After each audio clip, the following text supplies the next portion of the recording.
We're going to talk first of all about 96 and 97, and in your words, total mistake.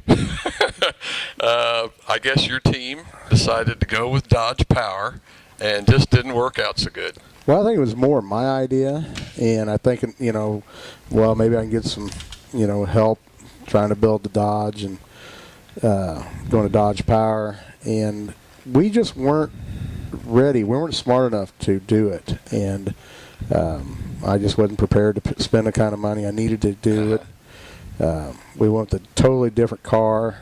Instead of sticking with the car that I loved driving and fell in love with, we tried a different car, and it just never fit me. I just was never comfortable with it. Yeah, you shouldn't feel bad. What was it, Kinzer's?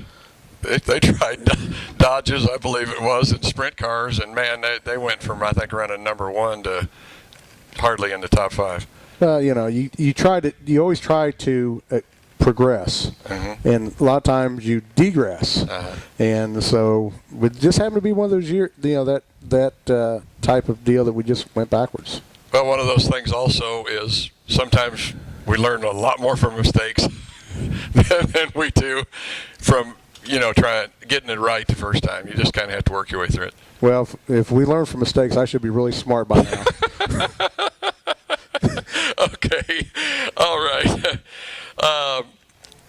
In 2000, Lakeside goes to dirt, and you are trying to run both asphalt and dirt. Now, that had to be a pretty big challenge, and doing it with the same car, if I'm correct, right? Yeah, the first year we got a car from Joe Kosiski, and we were trying to run Lakeside on Friday nights with dirt and then go down and run Dodge City, which was a new track at the time, and go down there and run asphalt with it.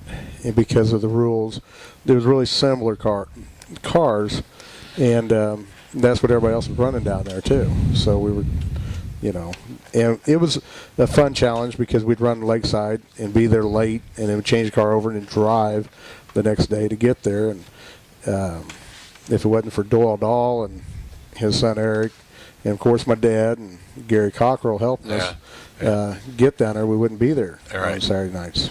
And then in 2003, you do win the points championship down at Dodge City, and man, that had to be pretty gratifying because, like you say, changing the car over the long drive.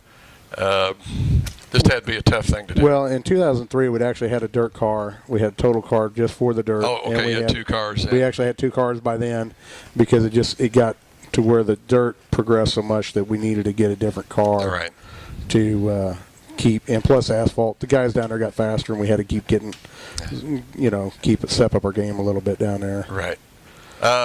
You made a comment earlier, and I had a question made up here. You said that asphalt is easier than dirt.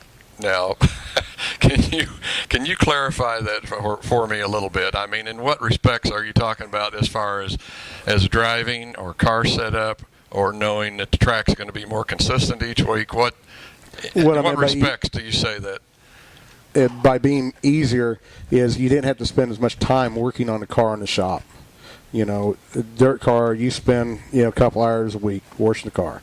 Then like here the week we spend 3 to 4 days working on the car and making sure, going over all the bolts and nuts, trying to make sure we don't have a failure. Where on asphalt, unless you had a bad wreck, you sit there and wipe it down, wash it a little bit, and set on the scales and see if anything changed, and take it back to the track. And you're ready. You're ready. It wasn't like this dirt. You got to pound the body back out. You spend it, 3 hours straightening the body out every time. And, changing tires around. There's a lot more time consuming on dirt than it is asphalt. Okay, that pretty much covers the car. What about driving? Which would you prefer? I mean, I don't know if I want to say prefer, but which would be the easiest to drive? Dirt to me is a lot more relaxing. Asphalt, I'm really tense, and then because you're waiting for the car to break loose at all times. So you just always feel like it's going to break loose, and you're always on top of that. We're on dirt, it's going to break loose. It's going to be free. Just go ahead and drive it and hang on. Does one help the other at all? In other words, would the dirt help you on the asphalt? I mean, in NASCAR, I guess what I'm thinking about is they talk about the sprint car drivers and the dirt drivers they've got in there now, how they can handle a loose car on a super speedway.